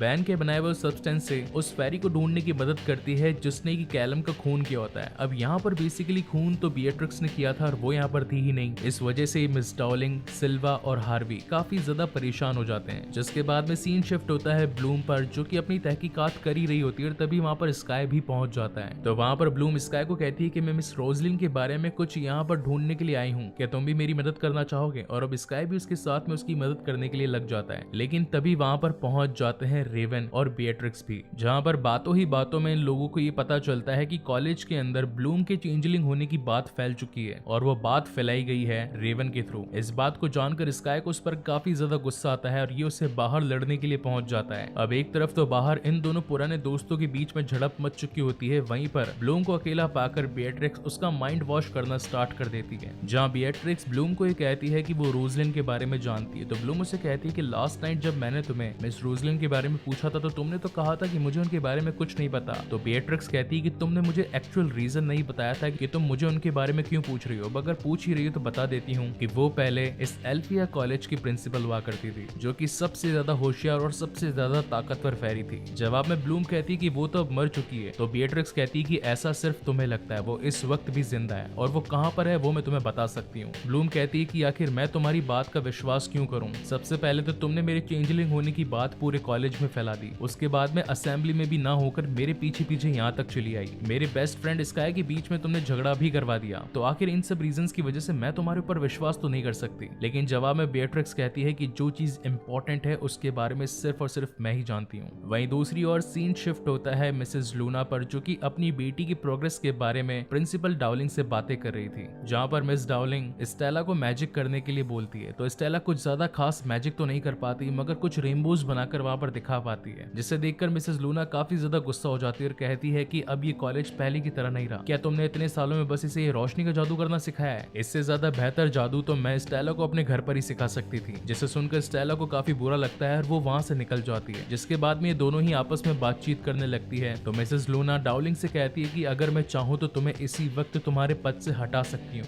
आज तुम जो भी हो मेरे बलबूते पर हो। वहीं दूसरी तरफ ब्लूम पूरी तरीके से विश्वास कर चुकी होती है बेट्रिक्स पर, जो कि अब उसके साथ जाने के लिए तैयार थी। और तभी बेट्रिक्स सोलारिया के सैनिकों में से एक सैनिक को बेहोश करके उसकी गाड़ी को ले आती है, और फिर ये दोनों वहां से एस्ट्रोडाइल के लिए निकल जाते हैं। जहां अब एक तरफ तो ये दोनों एस्ट्रोडाइल के लिए निकल चुकी होती है, वहीं पर उसकी बाकी फ्रेंड्स ब्लूम के लिए काफी ज्यादा परेशान हो रही होती है, और वो तीनों मिलकर पहुंच जाते हैं प्रिंसिपल डाउलिंग और साथ ही बेन के पास में, और बता देते हैं कि हम लोग जानते हैं कि इस वक्त कैलम की डेथ हो चुकी है, और जिस खूनी की आपको तलाश है वो और कोई नहीं बल्कि वो बेट्रिक्स ही है, क्योंकि जिस सब्सटेंस के साथ में आप आज सुबह कॉलेज के अंदर उस फेरी को ढूंढ रहे थे, उस वक्त सारी फेरियां तो मौजूद थी इंस्टीड ऑफ बेट्रिक्स। तो हो सकता है कि ये वही हो। जिसके बाद में सीन शिफ्ट होता है ब्लूम और साथ ही बेट्रिक्स पर, जहां पर बेट्रिक्स अपनी जादू की शक्ति से काफी बड़ा बिजली का घेरा बनाती है, जिसे देखकर ब्लूम काफी ज्यादा डर जाती है और कहती है कि आखिर ये तुम क्या कर रही हो? तो बेट्रिक्स कहती है कि सिर्फ तुम ही एक ताकतवर फेरी नहीं हो, मैं भी हूँ। जिसके बाद में वो अपनी मैजिकल पावर से एस्ट्रोडाइल की छुपी हुई पहाड़ी और छुपे हुए घरों को उसे दिखाती है, और कहती है कि किसी वक्त यहाँ पर एक पूरा गांव बसा हुआ था, लेकिन मिस डाउलिंग, सिल्वा और साथ ही बैन ने मिलकर यहाँ पर सभी लोगों को जान से मार दिया, जिनके अंदर तुम्हारा परिवार भी शामिल था और मेरा भी परिवार शामिल था। और यही रीजन था कि मिस रोजलिन ने हम दोनों को ही बचाया और हमें विश्वलोक में छोड़ दिया। जिसे जानकर ब्लूम काफी ज्यादा परेशान हो जाती है और इस बारे में सोचने पर मजबूर हो जाती है कि आखिर इन तीनों ने ही इतना बड़ा कदम क्यों उठाया। रास्ते भर ब्लूम यही बात सोच ही रही थी, मगर तभी वहाँ पर तीनों प्रोफेसर आकर इनकी गाड़ी को रोक देते हैं और बेट्रिक्स के हाथों में एक ऐसी हथकड़ी लगा देते हैं जिससे कि उसकी मैजिकल पावर्स बंद हो जाती है। वहीं पर ब्लूम की सारी फ्रेंड्स वापस से ब्लूम को देखकर काफी ज्यादा खुश होती है, क्योंकि उन्हें तो ये लग रहा था कि बेट्रिक्स अकेले में ब्लूम को ले जाकर उसे भी जान से मार देगी। यहाँ एक तरफ तो इन फ्रेंड्स की बातें आपस में चल रही थी, वहीं पर हम देख पाते हैं कि मिसेस लूना अपनी बेटी स्टेला को लेकर अब इस कॉलेज से निकल जाती है। जिसके बाद में सीन अगेन शिफ्ट होता है ब्लूम पर, जो कि सीधा पहुंचती है मिस डाउलिंग के पास में और उन्हें कहती है कि आखिर बताइए आपने एस्ट्रोडाइल का सच हम सभी बच्चों से क्यों छिपाया, और जाकर उनसे पूछती है कि आखिर आप मिसेस रोजलिन के बारे में क्या जानती है। जवाब में मिस डाउलिंग उससे पूछती है कि तुम दोनों कहां पर गई थी। हालांकि इस वक्त ब्लूम इस बात को समझ गई थी कि अगर उसने एस्ट्रोडाइल के बारे में मिस डाउलिंग को कुछ भी बताया तो वो उसे भी जान से मार देंगी, इसीलिए वहां पर ब्लूम उन्हें कहती है कि हम तो बस लड़कों की, कपड़ों की और साथ ही स्कूल कितना बड़ा और अच्छा है, कौन तेज ज्यादा गाड़ी चला सकता है, बस इसी के बारे में बात कर रहे थे। और अपनी बातों में बहला फुसलाकर ब्लूम वहां से निकल जाती है। जिसके बाद में मिस डाउलिंग को इस पर शक हो जाता है और वो उसके घर पर कॉल कर ब्लूम के मॉम एंड डैड को ये बता देती है कि आपकी बेटी आजकल कुछ अलग ही तरीके का बिहेवियर कर रही है। हालांकि वो ऐसा क्यों कर रही है इसके बारे में हम पता लगा लेंगे, आपको इस बात की टेंशन लेने की जरूरत नहीं, बस मेरा काम था आपको इन्फॉर्म करना, जो कि मैंने कर दिया है। और इसी तगड़े सस्पेंस के साथ में ये शानदार एपिसोड भी यहीं पर खत्म होता है। आज हम इसके सीजन 1 के 5th एपिसोड के बारे में बात करेंगे, जिसकी शुरुआत में हम बेट्रिक्स को जेल की सलाखों के पीछे देख पाते हैं, जहां पर इस वक्त डाउलिंग आकर उसके दिमाग के साथ खेल खेल कर उसकी सारी पुरानी की गई चालों के बारे में पता लगाने की कोशिश करती है, मगर फिर भी वो उसके दिमाग में घुसकर उसके दिमाग को नहीं पढ़ पाती। जिसके बाद में सीन शिफ्ट होता है बाहर ही खड़ी ब्लूम पर, जो कि ईस्ट विंग के बाहर खड़े सभी पहरेदारों पर अपनी नजर बनाए रखी थी कि कौन किस वक्त आता है और जाता है, क्योंकि ब्लूम बेट्रिक्स को छुड़वाना चाहती थी। जिसके थोड़ी देर बाद में वहां पर उसे डैन देख लेता है और उसे आकर कहता है कि टेंशन मत लो, बेट्रिक्स मेरी भी दोस्त थी, अगर तुम्हें उससे मिलना है तो ये काम मैं करवा सकता हूँ, वैसे भी कल यहाँ पर पहरेदारी का मेरा ही नंबर है, तो ये काम आसान कल होगा। जिसके बाद में सीन शिफ्ट होता है नेक्स्ट मॉर्निंग, जहाँ पर अब मिसेस लूना के कहे शब्दों के बाद में अब पूरा कॉलेज भस्म शक्तियों से लड़ने की प्रैक्टिस कर रहा होता है, जहाँ पर स्काई और साथ ही ब्लूम एक नकली भस्म शक्ति के साथ प्रैक्टिस करती है। हालांकि ब्लूम उस पर अपनी आंख की शक्ति का इस्तेमाल तो करती है, मगर फिर भी ये दोनों उससे जीत नहीं पाते और वापस से उस होलोग्राफिक भस्म शक्ति को स्काई एक छोटे से पोर्टल में कैद कर देता है। जिसके बाद में वहां पर बेन आते हैं और कहते हैं कि तुम्हें उससे जीतने के लिए और ज्यादा मेहनत करनी पड़ेगी। वहीं पर हम देख पाते हैं मिस डाउलिंग को, जिसके साथ में आयशा और साथ ही म्यूजा भी होती है। म्यूजा वहां पर मिस डाउलिंग को वहां पर मौजूद सारे लड़ रहे स्टूडेंट्स के दिमाग को रीड करके बताती है कि इस वक्त कौन क्या सोच रहा है, किसी के मन में डर है तो कोई चुपचाप बैठा है तो कोई ज्यादा खुश है। जिसके बाद में सीन शिफ्ट होता है स्काई और साथ ही उसके प्रोफेसर सिल्वा पर, जहाँ पर सिल्वा उसे बताते हैं कि स्काई तुम्हें मेरे लिए एक छोटा सा काम करना पड़ेगा, मैं जानता हूँ कि ये काम तुम्हें देना गलत है, मगर ये करना ही पड़ेगा। मुझे कई दिनों से ब्लूम के ऊपर शक है और हम लोग उसके ज्यादा करीबी नहीं है, उसके ज्यादा करीबी तुम हो, तो मैं चाहता हूँ कि तुम उसके पास में रहकर उसकी जासूसी करो और ये पता लगाने की कोशिश करो कि आखिर ब्लूम हम सब के साथ में इतना अलग बिहेवियर क्यों कर रही है और किन बातों का पता लगाने की कोशिश कर रही है। और साथ ही वो स्काई को ये भी बताता है कि अब जंग शुरू होने वाली है, किसी भी वक्त यहाँ पर भस्म शक्तियां आ जाएगी, इसलिए हमें उनसे लड़ने के लिए तैयार भी रहना है। वहीं पर इन्हीं बातों के चलते हम सिल्वा का एक फ्लैशबैक भी देख पाते हैं, जहां पर हमें स्काई के फादर को दिखाया जाता है, जो कि होते हैं एंड्रियाज। साथ ही हम यहाँ पर मिस रोजलिन को भी देख पाते हैं और इस वक्त ये सभी जादूगर मिलकर कॉलेज के बाहरी इलाके में मौजूद भस्म शक्तियों को खत्म करने की कोशिश करते हैं। जहाँ पर मिस रोजलिन बताती है कि मुझे एक एस्ट्रोडेल नाम का गाँव मिला है, जहाँ पर ऐसी कई सारी भस्म शक्तियां मौजूद हैं, अगर हम लोग अपनी पूरी ताकत से उनके ऊपर वार करें तो वो एक ही बार में सारी की सारी खत्म हो जाएगी। जिसके बाद में सीन अगेन शिफ्ट होता है प्रेजेंट टाइम में, जहाँ पर ये तीनों ही बैठकर आपस में डिस्कस कर रहे थे कि आखिर हमें और कितनी भस्म शक्तियों से लड़ना पड़ेगा। तभी वहाँ पर मार्को आ जाता है, जो कि इनका एक काफी बड़ा महारथी योद्धा होता है, मगर उसे घायल देखकर बैन कहता है कि हमें हैंड टू हैंड जैन बैग का इस्तेमाल इसके घाव पर करना पड़ेगा, वरना इसका घाव तो और ज्यादा बढ़ता जाएगा। जवाब में मार्को कहता है कि हमने ऐसी कई सारी भस्म शक्तियां देखी जो कि कॉलेज के बाहर मौजूद हैं, ऊपर से सोलारिया की क्वीन भी अब हमारा साथ नहीं दे रही, उनकी सेना भी वहां से जा चुकी है, हमें पता चला है कि उनकी बेटी स्टेला उनके महल से भाग चुकी है, इसीलिए सोलारिया की क्वीन लूना ने अपनी पूरी सेना उसे ढूंढने में लगा दी है। और रहा बचा सवाल उन भस्म शक्तियों का, तो उसके लिए अब आप लोगों को ही कुछ करना पड़ेगा। वहीं पर सीन शिफ्ट होता है रात को, जहाँ पर आयशा आकर ब्लूम से बात करती है और कहती है कि तुम आजकल काफी ज्यादा अकेली अकेली रहने लगी हो, अगर कुछ बात है तो तुम मुझसे कर सकती हो, मैं तुम्हारी दोस्त हूँ और मैं हक रखती हूँ कि आखिर तुम्हारी लाइफ में ऐसा क्या चल रहा है जिसकी वजह से तुम परेशान हो, तुम मुझसे ये सारी बातें कर सकती हो ब्लूम। बट तभी ब्लूम को डीन का मैसेज आता है कि इस वक्त पहरेदारी का नंबर उसका आ चुका है और तुम आकर सीधा बेट्रिक्स से मिल सकती हो। जहाँ पर वक्त न गवाकर सीधा ब्लूम वहाँ से निकलकर डीन के पास पहुँचती है। वहाँ पहुँचने पर वो रेवन को बेहोश पाती है, तो डीन बताता है कि आज हम दोनों का नंबर था, मगर मैंने इसे थोड़ी सी बेहोशी की दवा दे दी है, हालांकि 1 घंटे में ये वापस से जाग जाएगा, तब तक तुम अपने सारे सवाल जाकर बेट्रिक्स से पूछ सकती हो। जिसके बाद ब्लूम जाकर बेट्रिक्स से मिलती है और कहती है कि आखिर वो लोग तुम्हारे ऊपर शक क्यों कर रहे हैं और क्या सचमुच तुमने कैलम को जान से मारा। तो बेट्रिक्स कहती है कि हाँ, मैंने ही कैलम को जान से मारा, क्योंकि पिछले 16 सालों से तहखाने में कुछ ऐसे राज छिपे हुए हैं जिन्हें कि सिल्वा, डार्लिंग और बीन हम सभी से छिपा रहे हैं, मगर मैं अब उस राज को और राज नहीं रहने दूंगी। तो ब्लूम कहती है कि आखिर मैं तुम्हारी बात को क्यों मानूं, तुमने एक शख्स की जान ली, मुझे अगवा किया,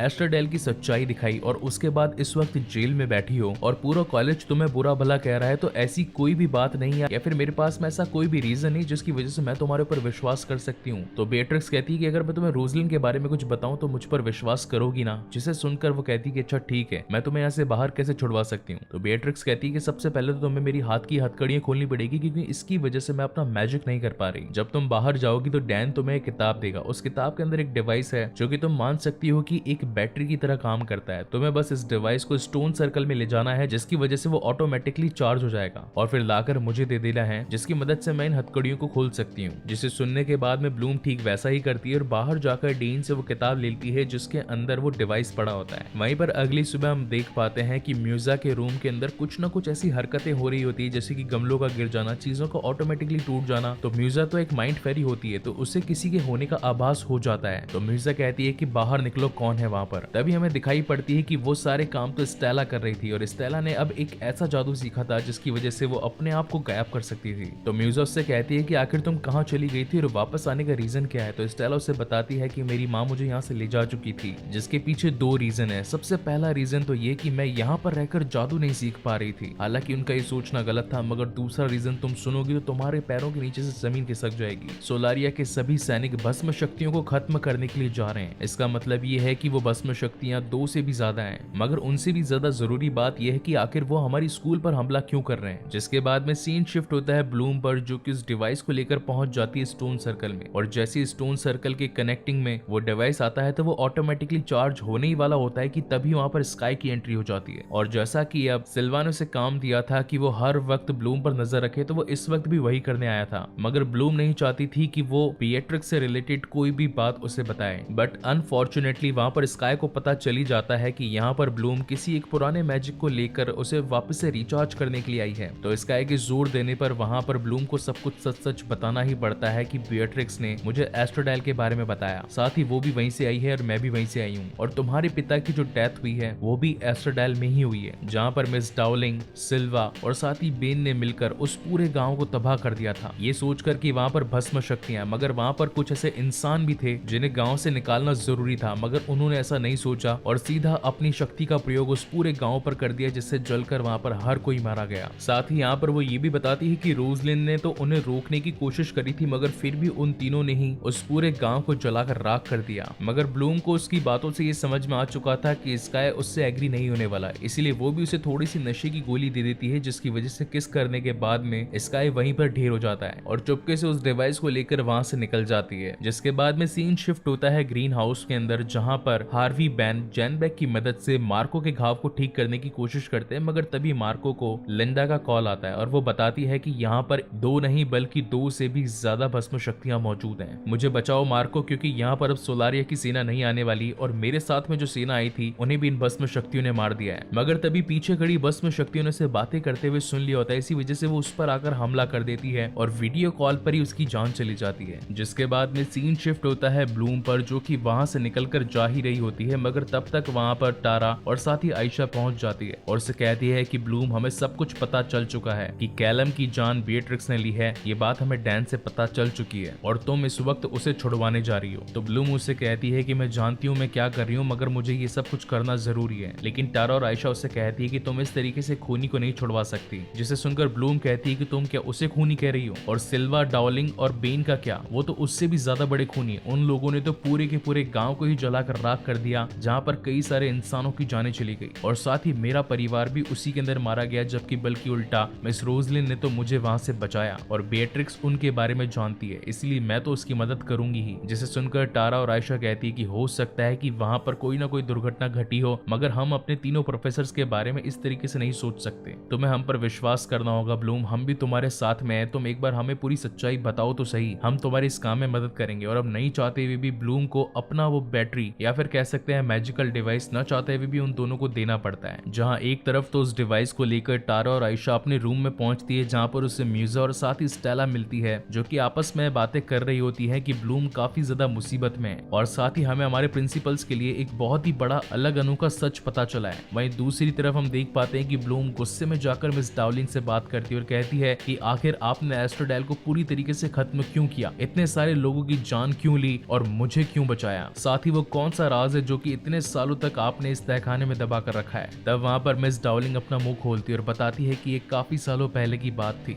जब रोजलिन हमारी मेंटोर हुआ करती थी और वो एक काफी ताकतवर फेरी थी। हम लोग एक एस्ट्रोडाइल गांव के बाहर पहुंचे, जहां पर हमें पता चला कि वहां पर कई सारी भस्म शक्तियां हैं। रोजलिन अपने आप को महान बनाने के लिए उन सभी भस्म शक्तियों को खत्म करना चाहती थी। उसे ये बात मालूम थी कि वहां पर कई सारे लोग भी हैं, मगर उसने हमसे इस बात को छुपाया, क्योंकि अगर हमें पता चल जाता कि वहां पर लोग भी हैं तो सबसे पहले तो हम वहां के लोगों को उधर से निकालते। मगर रोजलिन बिना समय को गवाए वहां पर सारी की सारी भस्म शक्तियों को खत्म करना चाहती थी, इसलिए उसने हमारा माइंड मैनिपुलेट किया और मजबूरन हम लोगों को उस पूरे गांव के ऊपर एक बहुत ही बड़ा मैजिक करना पड़ा, जिसकी वजह से वो पूरा गांव जल गया। पहले तो हमें ये लग रहा था कि सारी भस्म शक्तियां मरकर खत्म हो चुकी है, मगर जब हम वहां पर पहुंचे तो हमें पता चला कि वहाँ पर तो कई सारे बेगुनाह लोगों की भी जान चली गई है। ये पूरा हादसा एक अनजाने में हुआ, जिसके बाद में सच तो यह है कि मैं आज तक अपने आप को माफ नहीं कर पाई हूँ। लेकिन तभी वहाँ पर सिल्वा आ जाता है और कहता है कि भस्म शक्तियां मिल चुकी है, हमें उनका खात्मा करना जरूरी है। जहाँ एक तरफ तो सिल्वा और बाकी पूरी टीम भस्म शक्तियों को खत्म करने के लिए तैयार हो रही थी, वहीं पर अब ब्लूम की सारी रूममेट्स भी उसके पास पहुंचकर उस डिवाइस को ब्लूम को दे डालती और कहती कि हो सकता है कि शायद इसकी जरूरत हमसे ज्यादा तुम्हें है। जिसके बाद में ब्लूम उस डिवाइस की मदद से बेट्रिक्स को पूरी तरीके से अपनी हथकड़ियों से आजाद करवा देती है। और अब रात हो चुकी थी, जहाँ पर अब पूरा माहौल एक तरीके से आउट ऑफ कंट्रोल होता नजर आता है, क्योंकि एक तरफ तो सभी महारथी यानी कि लड़ाई वाले वॉरियर्स स्पेशलिस्ट कॉलेज के प्रोटेक्टिंग शील्ड के बाहर आकर खड़े हो जाते हैं उन सभी भस्म शक्तियों से लड़ने के लिए। मगर तभी वहाँ पर आयशा आकर मिस डार्लिंग को ये बताती है कि हमारी ब्लूम से बात हुई थी और वो अब बेट्रिक्स को छुड़वाने वाली है और हो सकता है कि उसने अभी तक उसे छुड़वा भी दिया होगा। इस वक्त आपका वहां होना ज्यादा जरूरी है। वहीं अगले सीन में हम देख पाते हैं कि यहाँ पर ब्लूम, टारा, म्यूजा और साथ ही बेट्रिक्स ये चारों खड़ी होती है उस दरवाजे की तरफ जिस पर मैजिक कर रखा होता है मिस डार्लिंग ने, ताकि कोई भी नीचे तहखाने में न जा पाए। तो बेट्रिक्स बताती है कि यहाँ पर जाने के लिए किसी एक को यहाँ पर मरना पड़ेगा या फिर किसी को अधमरी हालत में तो होना ही पड़ेगा। जिसकी बातों को सुनकर स्टेला, जो कि इस वक्त गायब हो चुकी थी, उसने बेट्रिक्स को ही धक्का दे दिया। वेले काफी अच्छी चाल थी स्टेला की, ताकि सांप भी मर जाए और लाठी भी ना टूटे, क्योंकि वैसे भी बेट्रिक्स तो एक खूनी की तरह पूरे कॉलेज में फेमस हो चुकी थी। तो यहाँ पर अगर वो किसी को अधमरी हालत में मिले तो कॉलेज का कोई भी शख्स इनके ऊपर ज्यादा गौर नहीं फरमाएगा। तभी वहां से मौका पाकर ब्लूम नीचे तहखाने में जाने लगती है, जहाँ पर उस रोशनी के पीछे हम रोजलिन को देख पाते हैं। और तभी वहां पर ब्लूम के आते ही रोजलिन की आंखें खुल जाती है और इसी तगड़े सस्पेंस के साथ में ये शानदार एपिसोड भी यहीं पर खत्म होता है। वेल, इसके लास्ट एपिसोड में हमने देखा कि किस तरीके से ब्लूम अब नीचे तहखाने में जाकर उस रोशनी तक पहुंच चुकी होती है जिसके अंदर मिस रोजलिन कैद थी। और इसी कंटिन्यूएशन के साथ में कहानी आगे बढ़ती है, जहाँ पर हम देख पाते हैं कि अंदर से रोजलिन ब्लूम से बातें करने लगती है और ब्लूम को इस तरीके से जताने की कोशिश करती है कि वो काफी सालों से ब्लूम को जानती है। साथ ही उसे अपनी बातों में फंसलाकर उसे ये भी कहती है कि तुम एक बहुत ही पावरफुल फेरी हो, तुम्हें अभी तक अपनी पूरी ताकतों के बारे में अंदाजा भी नहीं है। जो भी तुमने आज तक किया वो सिर्फ तुम्हारी ताकत का एक छोटा सा नमूना है। अगर तुम अपने फुल पोटेंशियल का इस्तेमाल करो तो इस कैद को भी तोड़ सकती हो। जिसके बाद में रोजलिन की बातों में आकर ब्लूम अपनी सारी शक्ति का इस्तेमाल करके उस जादुई घेरे को तोड़ देती है। वहीं पर बाहर खड़े खड़े ब्लूम की रूममेट्स ये सोचने लगती है कि काफी देर हो गई, ये लोग अभी तक आए क्यों नहीं, हमें ऊपर चलकर इनका इंतजार करना चाहिए। और जैसे ये लोग ऊपर पहुंचते हैं तब तक वहां पर आयशा मिस डार्लिंग और बैन को लेकर पहुंच चुकी होती है, जहां पर अब इसकी तीनों चारों रूममेट्स ये समझ चुकी थी कि अब तो हमारी खैर नहीं है। अपने तहखाने के दरवाजे को खुला देखकर वहां से डार्लिंग नीचे पहुंचती है और जैसे उस तहखाने के मेन दरवाजे तक पहुंचती है, मगर तभी वो देख पाती है कि यहाँ पर ना तो ब्लूम मौजूद है और ना ही मिस रोजलिन। वहीं पर अगले सीन में हम देख पाते हैं कि सारी रूममेट्स आकर अपने रूम में इकट्ठा हुई थी, जहाँ पर बेन उन्हें डांट रहे होते हैं और साथ ही कॉलेज के मेन रूल्स को तोड़ने के बारे में भी सजा देने वाले होते हैं। इसलिए वो उस वक्त काफी बिजी होते हैं, क्योंकि स्कूल की प्रोटेक्टिंग शील्ड के बाहर सारे स्पेशलिस्ट भस्म शक्तियों से लड़ने के लिए तैयार खड़े थे। उनका वहां पर जाना ज्यादा जरूरी था, इसलिए वो बाहर के दरवाजे पर एक मैजिक करके वहां से निकल जाते हैं। जिसके बाद में सीन शिफ्ट होता है ब्लूम और साथ ही मिस रोजलिन पर, जो कि स्टोन सर्कल में जाकर अपने आप को पूरी तरीके से चार्ज करके अपनी पूरी पावर्स को फुल पोटेंशियल में लाने की कोशिश करती है। जहां दूसरी ओर हम देख पाते हैं सिल्वा को, जो कि अपने सभी वॉरियर्स के साथ में मिलकर भस्म शक्तियों का सामना करने के लिए तैयार खड़ा था।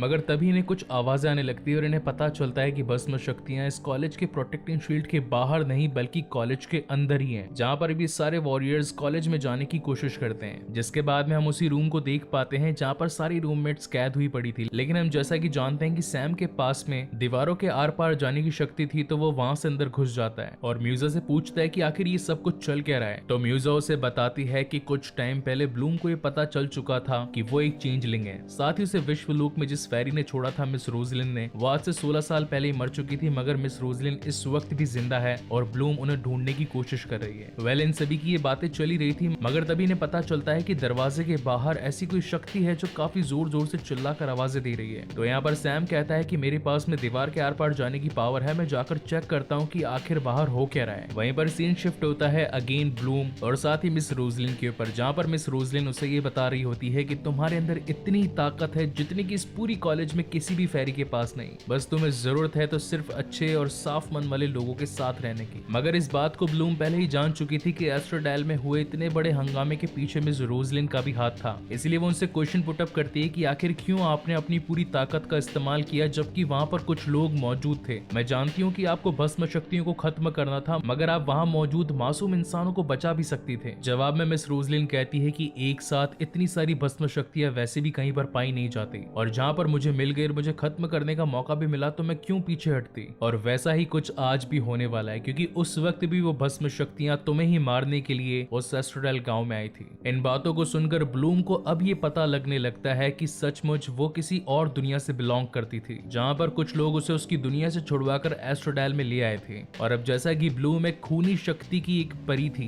जिसके अंदर अच्छी और बुरी ताकतें समाई थी, तो सारी भस्म शक्तियां उसकी ताकत से डरकर उसे खत्म करने के लिए एस्ट्रोडेल में आई थी। और अब जैसा कि फायर फेरी यानी कि ब्लूम के पास अब उसकी और भी ताकतें अपनी फुल फॉर्म में आ चुकी है, तो अगेन भस्म शक्तियां आकर उसे पूरी तरीके से खत्म करने की कोशिश करेंगी। इसलिए अब वो वहां से निकलकर अपने दोस्तों के पास उन्हें बचाने के लिए जाती है, जहां पर हम देख पाते हैं कि अब कॉलेज का काफी बुरा हाल हो चुका होता है। वहीं पर जब सैम बाहर जाकर चेक करने की कोशिश करता है कि यहाँ पर किसकी आवाज आ रही है, तभी उसके ऊपर एक भस्म शक्ति अटैक कर देती है, मगर वहां से कैसे तैसे बाकी सभी फेरीज मिलकर सैम को बचाकर सीधा ग्रीन हाउस लेकर पहुंचती है। इस वक्त तक मिस डाउलिंग भी अब कॉलेज के मेन असेंबली हॉल में आकर सभी बच्चों को बताने लगती है, भस्म शक्तियां हमारे ऊपर हावी हो रही है। वैसे तो हमने सभी दरवाजों को सील पैक करवा दिया है, मगर फिर भी खतरे की घंटी अभी तक टली नहीं है। मैंने ऑलरेडी सोलारिया की क्वीन मिसेस लूना से बात कर ली है, वो अपनी सेना यहाँ पर भेजने वाली है, मगर वो सेना सुबह तक आएगी। इसीलिए रात भर तक हम सभी को अपने आप को प्रोटेक्ट उन सभी भस्म शक्तियों से करना तो होगा ही। लेकिन तभी हम देख पाते हैं कि ऊपर से एक भस्म शक्ति कूदकर इनके कॉलेज के असेंबली हॉल में पहुंच जाती है, जिसके सामने एक लड़की भी आती है, मगर वो भस्म शक्ति उसे ना मारकर वहां से चली जाती है। तो लोगों को पता लगता है कि वो भस्म शक्तियां किसी एक ऐसे इंसान या फिर एक ऐसी फेरी के पीछे लगे हुए हैं जिसे खत्म करना इनका एक मिशन सा बन चुका है। इस वक्त ब्लूम भी ये बात समझ चुकी थी कि जितनी भी भस्म शक्तियां इस कॉलेज में आई हैं वो सब कुछ इसे ही खत्म करने के लिए आई हैं। इसीलिए वो चुपके से कॉलेज के एक सीक्रेट दरवाजे से बाहर निकलकर कॉलेज के बाहर आ जाती है, जिसमें उसका साथ आयशा और स्टेला भी देती है। ब्लूम बताती है कि ये भस्म शक्तियां मुझे मारने के लिए आई है, इसलिए मुझे अपनी फुल पोटेंशियल के साथ में उन सभी को ही खत्म कर देना होगा, नहीं तो अगर ये भस्म शक्तियां कॉलेज में दूसरे स्टूडेंट्स पर हावी हुई तो पूरा कॉलेज बर्बाद हो जाएगा। जिसके बाद में आता है इस पूरी वेब सीरीज का one of the best scene, जहां पर हम देख पाते हैं कि इस वक्त ब्लूम अपनी पावर का फुल पोटेंशियल यूज करते हुए अपने आप को एक्चुअल फायर फेरी में ट्रांसफॉर्म कर लेती है, जिसे देखकर वहां पर काफी सारी भस्म शक्तियां आकर उस पर हमला करती हैं। लेकिन अब फायर फेरी की ताकत के आगे कौन ही टिकने वाला था, और अब एक एक करके वहां पर ब्लूम सारी की सारी भस्म शक्तियों को खत्म कर देती है। और जब मिस डाउलिंग वहां पर आकर देखती है तो वो ब्लूम के इस कारनामे से काफी खुश होती है। वहीं एक तरफ कॉलेज में हम ये देख पाते हैं कि जिस भस्म शक्ति ने सैम के ऊपर हमला किया था, अब उसके मर जाने की वजह से सैम की हालत में भी अब थोड़ा थोड़ा फर्क आता दिखाई देने लगता है। वहीं दूसरी ओर हम देख पाते हैं कि बेट्रिक्स के दोनों दोस्त यानी कि डीन और साथ ही रेवन बुरी हालत में बेट्रिक्स को पाकर उसे वापस से जैनबैक की मदद से पूरी तरीके से ठीक कर देते हैं, जहां पर बेट्रिक्स उनसे कहती है कि क्या तुम मेरे मालिक से मिलना चाहोगे, वो तुम्हें पाकर काफी ज्यादा खुश होंगे, समय आ चुका है पार्टी बदल लेने का। जहां पर बेट्रिक्स उन दोनों की ही मुलाकात मिस रोजलिन से करवाती है। वहीं पर इसके अगले सीन में हम देख पाते हैं कि ये साल का एंड था, इसी वजह से अब ये पांचों फेरीज अपने आप को एक छोटा वेकेशन देने के लिए सभी ब्लूम के घर पर चली जाती है, जहां पर ये ब्लूम के फादर मदर से भी मिलते हैं और सब काफी खुश होते हैं। लेकिन इसी बीच यहाँ कॉलेज के अंदर काफी सारे कांड हो जाते हैं, जहां पर हमें ये पता चलता है कि सिल्वा ने ही स्काई के फादर एंड्रियास को जान से मारा था, और इस वक्त वो जिंदा होते हैं और वापस अपने इस कॉलेज में आ चुके होते हैं। वहीं पर दूसरा कांड हमें दिखाया जाता है कि रोजलिन आकर अपने सबसे बड़े खतरे यानी कि मिस डाउलिंग को भी जान से मार देती है। वहीं पर तीसरा सबसे बड़ा कांड ग्रीन हाउस में मैजिक सिखाने का काम हार्वी का था,